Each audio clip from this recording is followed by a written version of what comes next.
Narito na ang pambansang pantanggal umay upang maghatid ang mga kwento sa buhay. Buong barangay kapitbahay, mga tropa at tambay, tawagin na pati na rin si nanay. Anong kwento mo? Logan na yan, saan ka man naroon? Logan na yan, gusto mong mapanood? Logan na yan, imatlogan na yan, imatlogan na yan, imatlogan na yan.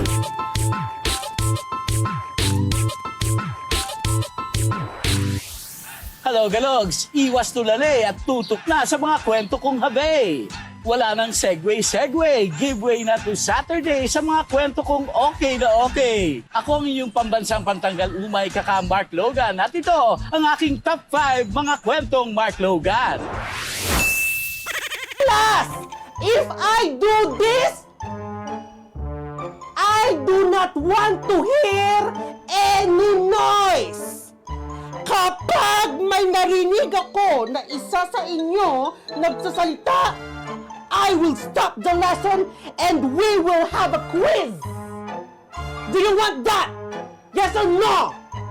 Kapag napadaan siya sa inyong social media, nako, tsak mapapahinto ka dahil sa kanyang dramang kakaiba. Agaw pansin din ang paraan niya ng pagsasalita at ang kanyang mapang-asar na tawa na very halata.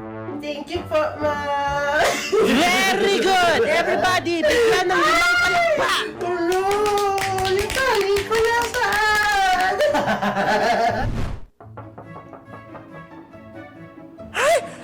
Ikaw ba yung pambansang pantanggal ng umay? Mark Logan? Ay! Ikaw nga! Pasok ka, dali! Dali!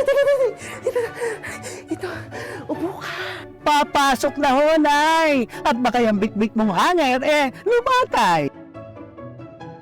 Hello, Galogs! Ako to, si Hasan Al-Sulaiti at ako po ay isang content creator. Sa dami ng content creator na nag-uusbungan, etong si Hasan ay talaga namang isa sa inaabangan. Iba-iba lang naman ang karakter niyang pinaglalaruan.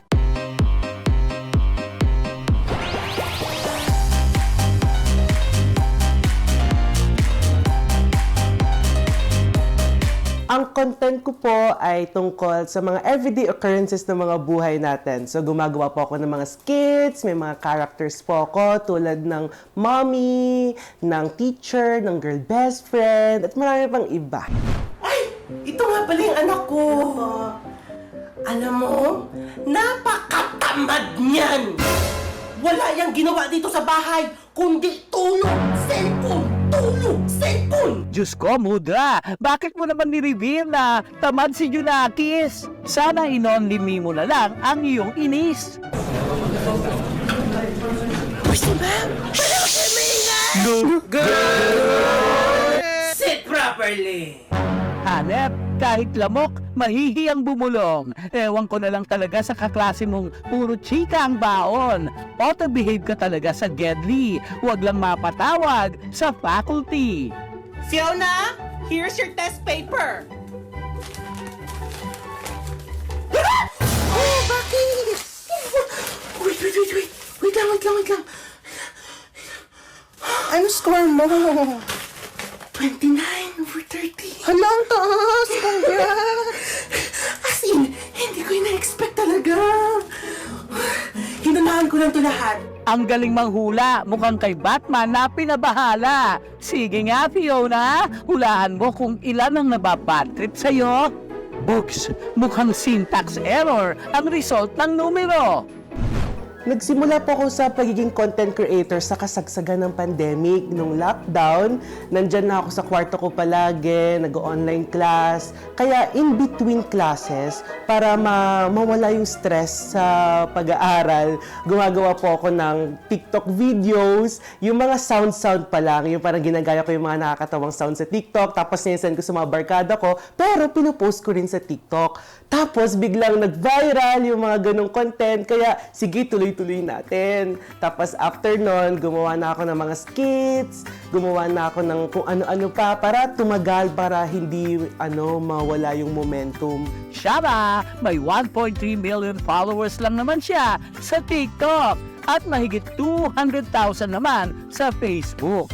Wow! Pasabog! Itong si Hasan kaya naman pala pumapalag sa aktingan sumabak siya sa acting workshop kung saan-saan. Yung mga content po na ginagawa ko, hindi naman po ako yun. Acting lang po talaga siya. Yung girl best friend, hindi po talaga ako yun. Hindi naman po ako teacher sa totoong buhay. Kaya, ako lang sa totoong buhay, mahilig lang ako magpatawa talaga. Sa kanyang mga video, nagsulputan ng mga komento, mga papirong inis dahil ang kanyang pag-arte ay very epektibo. Subalit sa likod ng kamera, malaki ang pagkakaiba. Isa siyang anak na mapagmahal sa pamilya. Siya ang nagsilbing padre ni pamilya upang makatuwang ng kanyang ina. Sa katunayan, tinaguyod niya ang pag-aaral mula sa sariling bulsa. Si Hasan bilang anak, mabait naman po siya, responsible, matulungin, lovable. Isang bagay talaga yun. Kasi lagi yan siya pagka I love you, mommy, ganon. Yun yung namin sa kanya. At saka hindi niya kami pinababayaan. Dahil po sa pagbablog, nagkaroon po ako ng chance na bigyan po yung pangangailangan ng pamilya ko. Mga pagkain, kung ano po yung mga needs nila, kung ano po yung mga wants nila. Nadala ko po sila sa ibang bansa. Kaya yun po talaga, naapektuhan po talaga yung buhay ko. And nangyari din po na napag-aral ko po yung sarili ko para hindi po ma-stress yung nanay ko sa tuition fee at sa kung ano pang mga gastusin. Kaya maraming salamat na nabigyan ako ng pagkakataon na mag-enjoy sa ginagawa ko at nabibigay yung kailangan ng pamilya ko. Hindi ka lang panalo sa aktingan, Hasan, kundi sa iyong taglay na kabutihan. Ituloy mo lang ang iyong passion dahil marami kang napapasaya sa iyong content creation. Sino kailangan ng pera para sumaya? Ay, kayo po yun. Huwag niyo akong idamay. Sa kanyang hirit, akala mo'y hindi na bulilit. Ang daming banat na linyahan. Bagets, ano ba kasi ang iyong pinagdaraanan? Sa edad na 6 na taong gulang, mukhang ang buong planeta ay pasan. Ang rant napunta na kung saan-saan. Sa mundong nakakapagod, ang masarap lang ay sumahod. Kaya kapag andang usapan, marami talagang tatamaan. Oh, kayo talaga, bumabagyo na. Gala pa rin kayo ng gala. Hi! Hello, Galogs! Ako po si Apple Jane, ang pinaka-cute na madaldal from Lian, Batangas! Dinayo namin sa Batangas itong si Bagets. Huwag paloko sa kanyang ngiti at naknaka niya ng kulets. Bukod sa kamera'y humirit, may iba rin siyang trip. Hindi pwedeng basagin at baka ikay ma-real talk din. Asus, excited din naman sumweldo eh! Kala mo naman may natitira! Bukod po sa pagbablog, ang mga hilig ko pong gawin, maglaro, manood ng TV. Ang paborito ko pong panood din ay si Peppa Pig. Mahilig din po akong mag-drawing at mag-color. Si Apple Jane ay panganay sa magkakapatid at ang love ng kanyang parents ay walang patid. Bet lang daw talaga ni Bagets mag-talk sa camera pero walang meaning in real life ang mga banat niyang linya. Napakalambing nito. Pag uwi ko mula sa trabaho, lagi siya sumasalubong sa akin. So, tanggal talaga yung pagod ko pag uuwi. Simpleng yakap, simpleng halik, tanggal ang pagod ko talaga. Isa pa doon na gustuhan ko, yung di mawala sa kanya. Pag darating ko sa hapon, yung magdadala ng tubig pangtanggal ang uhaw. 3 years old pa lang siya, nakikitaan na namin siya ng pagiging madaldal, pagiging masayahin, makulit. Ngumiti ka lang, para hindi mahalata na wala kang pera. Masaya po ako sa pagbablog dahil po maraming natutuwa sa aking video at marami ding nanonood. Marami din po akong nagiging bagong kaibigan. Siya po ay masipag mag-aral, masipag po siyang pumasok sa school. Active din po siya sa mga activities niya sa classroom. Marami din po siyang activity na nagagawa. For the sipag ka pala sa pag-aaral, be. Akala ko nirarant mo rin yung assignment mo eh. Pangarap ko po, balang araw ay maging isang teacher katulad ng aking mami. Hanep, gusto mo pala maging matatag na teacher ha? Ala ready ka na ba? Sakto sa iyong curriculum. Todo rat todo turo ka sa classroom. At ang unang lesson, Tama yan, mag-cellphone muna tayo bago kumilos dahil ang buhay ay hindi karera. Ngi! pangalawang lesson. Paano ka papayat? Nguya ka ng nguya. Ngi! Pangatlong lesson, Tandaan mo, wala kang mararating kung wala kang pamasahe. ayan palang lesson ay no age limitation. Matututo ng todo, titino, pati lolo. Aru, Diyos ko, ka-cute ng batang ito. Sa pakwelahan, isa ka sa pambato. O siya, Apple Jane, ipagpatuloy mo lang ang pagiging sane. Enjoy mo lang ang iyong pagiging bata dahil marami sa iyong natutuwa. Imatlogan na yan, imatlogan na yan, imatlogan na yan. Very demure, very mindful at very cutesy. Sa aliw level niya, hindi ka magsisisi. Habaan ng PC dahil itong nakakalokang top 3 kong storya.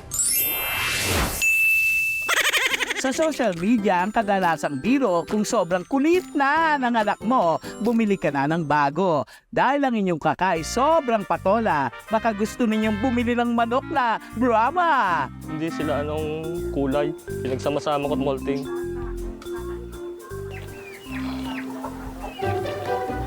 Sa Batangas City pa kami bumiyahe. Para lang masilip itong anak ni Mang Ipe.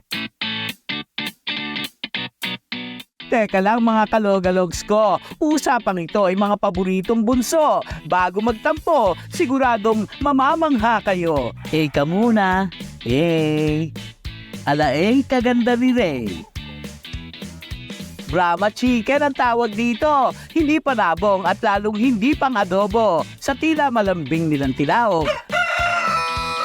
Ang mga manok na ito, alagang patok. Mana-dinosaur man ang salaki. Masarap yakapin na parang baby. Ang mga paa ay tila may medyas. Meron pong balahibo. Pero ang tindig talagang napakaangas. Hindi ito ang sisiw na binubunot sa piyesta, pero ang kanilang kulay, iba-iba. May puti, itim at batik-batik pa. Si Mang Ipe nagpaparami sa kanyang bakuran dahil maraming interesado na ito'y alagaan. Dito sa Batangas, sila ang madalas bilhan. Natuto lang po ako dito nung mag-pandemic. Pero may mga una na rin po akong alaga. Pero dito na ako sa Brahma nag-focus, mas okay siya. Mas maganda sa market. Ang anak ko po, 4 ang pumang nag-aaral, kuha ko lahat dito. Ang Brahma, pwede kahit sa bata, pwede rin kay mother o kay ate pa. Kaya hindi na nakakashook na ang dalaga ni Mang Ipe ay na-hook. Same father, flock together. Kasing saucy ng chicken cordon bleu, ng mga shih tzu. Kaya ang pag-aalaga dito, hindi pucho-pucho. Nilalagyan ko talaga po ng shampoo sa unang banlaw. Sa akin po, mas gusto ko menthol para nare-relax ang katawan ng manok. Dahil lang Brahma kasi medyo mainit ang katawan yan.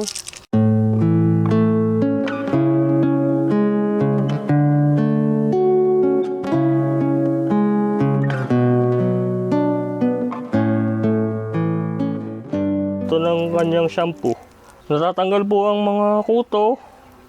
Siyempre, gumaganda ang balahibo, kumikinis. Pero bago ka magtabi ng money, ikaw muna ay maghunos dini. Kung ang 45 days ay nasa 20 kada piraso, ang sisiw na Brahma nasa 500 piso. Pero kung gusto mo talaga ng ganitong pet, pwede ka namang makipag-negotiate. So, ang ginagawa po namin, sige, bibigyan ka namin ng yung kaya naming ibigay sa inyo na hindi kayo talo, hindi rin kami talo. Ang nagiging target po nila para po hindi po masyadong masakit sa kanila, hindi masakit sa bulsa, ginagawa nila. Monthly, nagbibigay na sila ng payment sa amin. Si Mang Ipe at asawa niyang si Grace, hindi basta kita ang chine-chase dahil anak na nila kung ituring itong mga manok na bonjing. Kalogalogs, ikalma nyo, binili namin yan sa kanto. Kalogalogs, ano man ang tip niyong gawing pet, laging tandaan na maging responsableng parent. Mas maikli ang buhay nila kaysa sa ating mga tao. Kaya anuman ang hugis at kulay ng kanilang balat at balahibo, bigyan natin sila ng pagmamahal na parang ating kadugo.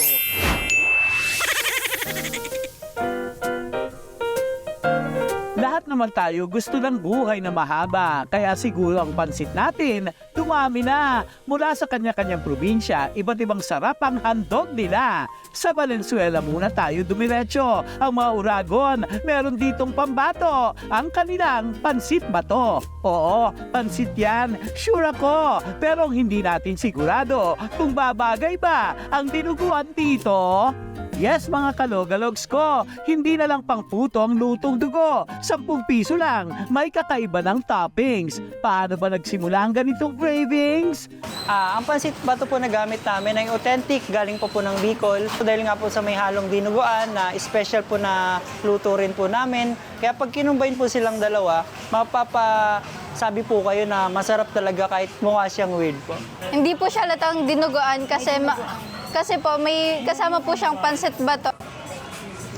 Super perfect po ng combination nito. Mula sa pagiging humble, ang naging kita sure ball. Panalong combination, kaya pumatok sa nation. Pumunta naman tayo sa Laguna, pero tayo'y mag-sound trip muna. Sana'y bigyan mo ng pansit at konting ketchup na rin. Aro Diyos ko, pati ang ketchup na banana, idinagdag pa sa pansit nila. Wala nang dapat patunayan pa dahil ang recipe 1950s pa nagmula. Pansit masyang ang tawag nila. Tawag siyang pansit masyang kasi ang may-ari ng bahay na to is yung great-grandmother ko, si Lola Masyang. And before kasi yung pansit niyan, yung the usual pansit. Then eventually, naiwan dito yung si Nanay Deling. Tinuloy niya yung negosyo, yung pagpapansit. Then nag-experiment na siya na lagyan ng ketchup. Si Nanay Deling naman, apo na ako. Hindi lang dahil sa ketchup, kaya naging bon appetit. Sinamahan pa ng proben o balon-baluna na saucy. Kapartner pa ng itlog na pinirito. At syempre, monay para dagdag carbo. Sarap siya. Tapos yung mix, yung texture ng ketchup, kakaiba eh. Kasi simula po naman dati na ganito eh. Kaya nasanay na kami na ganito kinakain namin. 1980s pa, kumakain na ako dito. Mula sa Laguna, tara na rito sa Lipa. Manamis-namis na pansit naman ang bibida. Kung may Jajang Mion, ang K-pop idol mo, merong black nisado ang lodi ko. At bias record ko, pansit tostado. Ang linamnam naman nitong mga pansit may halong caramel, kaya medyo sweet. Pero dahil lagi masusunod ang customer, sabihin lang, sugar level kay Kuya Mer. Medyo matamis po talaga ang black nisado. Yan, tapos lalagyan po natin uli ng caramel para umitim.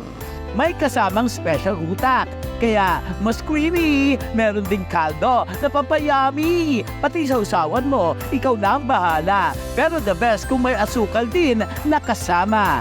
Nung medyo umuusbong na yung pansit tostado, inaral ko siya. Kasi yung mga Lipeño, Batanggenyo, sa sobrang hilig sa pansit, yung tamis na lasa ng black tostado, tinanggilik na din nila eh. Ginawa na lang comfort na pagkain. Meron tayong expression na kinalakihan kapag na-miss ang chance dahil sa katamaran, ikaw raw ay natutulog sa pansitan. Paglilinaw lang na ito'y tumutukoy sa halaman, paano ang pansit ay makakatulugan kung ang sarap nito'y matitikman sa bawat lalawigan? Imatyogan na yan! Imatyogan na yan! Imatyogan na yan! Iba pa rin ang aliw na hatid pag si Mr. Bean na ang umentrada. Pero wag ka, dahil ang 90s icon na pangmalakasan, makikita mo rin sa Pinas lansangan. Uy, hindi ikaw! Hello, fellow kalogs. I'm Mr. Bean. Welcome to you and to me. Huh? Bye! Ano raw? Meet Mr. Bean PH, ang Noipay version, Mr. Bean impersonator. Siya nga naman ang ultimate gaya-gaya na perfect ang score.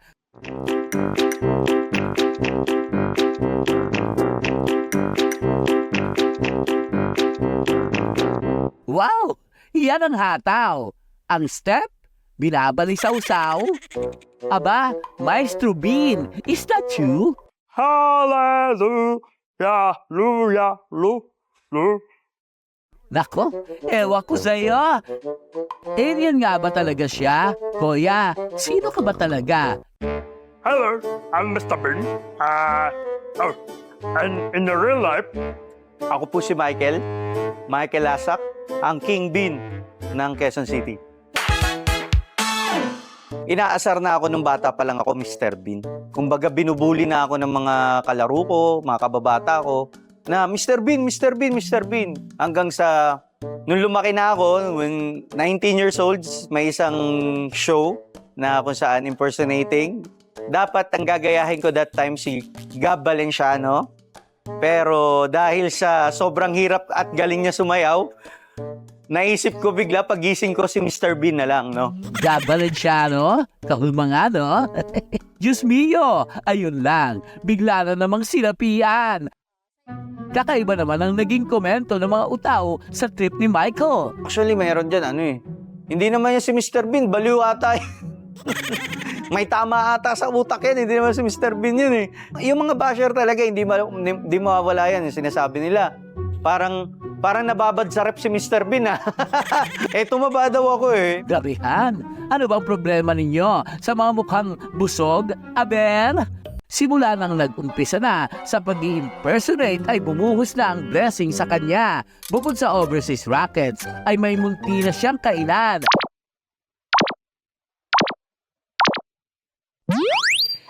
hello, I'm Mr. Bean. And welcome to King Bean.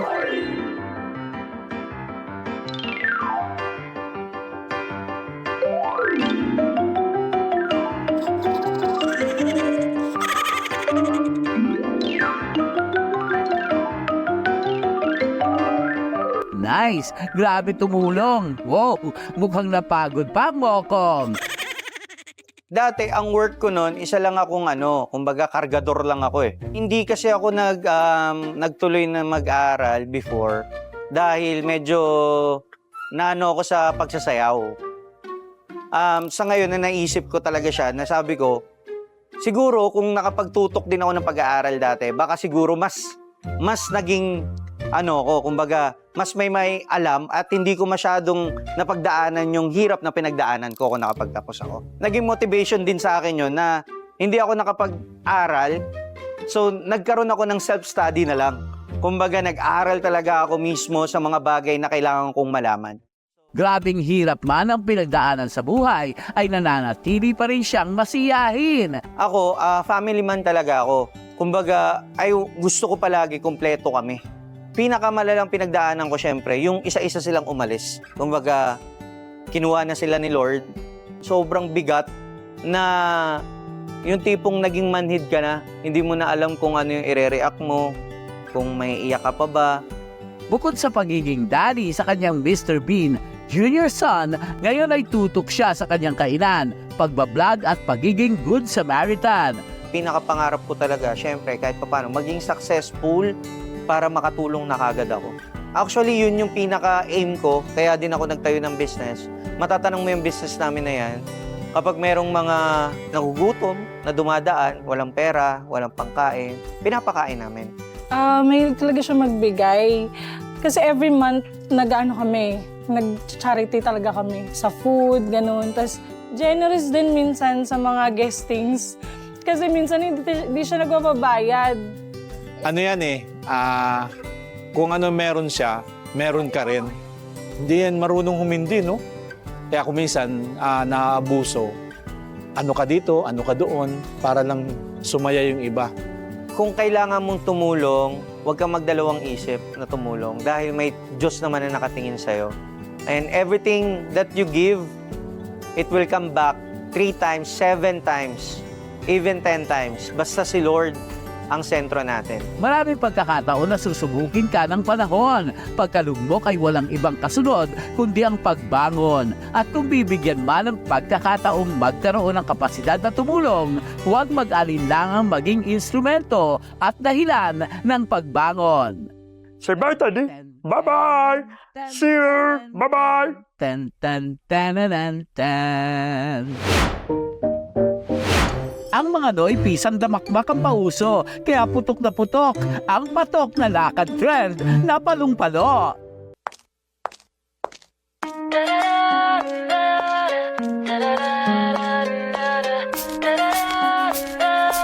Diyos mio, bawat scroll puro lakad ang ganap sa TikTok. Sa viral trend ng pangmalakasang rampatok. Unang entry kay Sir, napasibat na. Kansilado na ho ang pasok, tama na ang kararampa. Ito naman, saan ang punta? Aba, ready na para bumirit ng bongga. Uy, di dyan, Koya. Ingat ha, baka mahulog ka sana. Ano bang meron at patok ang trend na to sa mga teacher? Wala nga raw kasing holiday. Pag need mo ng lesson plan, mga te, abay. Irampang laptop, sabi nila teacher, pero 45 degrees ang ulo. Dapat mga ma'am, sir. Unting kanan pa, ma'am. Huwag naman maghintay na masing-alan. Magsaing ka na at bantayan ang sinalang. Makakain pa kaya sila sa atrasabante niyang rampa? Abangan! Uy, malapasyonistang zombie ang atake. Ang need? Sako, buko, bota. Don't forget din ang kumot na nanggigitata. Kung nakakahiyang mangutang, mas nakakahiya raw maningil. Ba't naman todo yuko? Gayahin mo kaya tong pabukangkang pa with nguso. Pagkatapos maningil, edi may pangtoma ka na. Pang-2 case na rin yan, may muscles pa ang tumadera. Shot o sapat, mamili ka. Sa di mabilang ng mga lakad online, pagdating sa good vibes, always find time, every time. Winner ang palaging positibo dahil ang rumarampa sa buhay with ngiti ang always panalo. Hanggang sa susunod na kwentuhan, samahan ang inyong pambansang pantanggal umay. Sabay-sabay nating basagin ang lumbay, pag-aani ng trip ng buhay. Ako ang inyong si Kaka Mark Logan po at ito ang aking top 5 kwento. Mark Logan na yan, sa kaman naroon. Mark Logan na yan, sa katerbang kwentong kwela. Hatid yan ng balita, 3 dekada na natin kasama. Sa mga kwentong merong weta at malulutong, pamasa ng iyak na ating mabubusong. Balikan na papanahon, tsaka sakyan sa kahon. Mark Logan, hanggang lumbay sa telebisyon. Anong mga kwento mo? Mark Logan na yan, sa kaman naroon. Mark Logan na yan, gusto mong mapanood. Mark Logan na yan, Mark Logan na yan, Mark Logan na yan. Anong mga kwento mo? Mark Logan na yan, sa kaman naroon. Mark Logan na yan, gusto mong mapanood. Mark Logan na yan.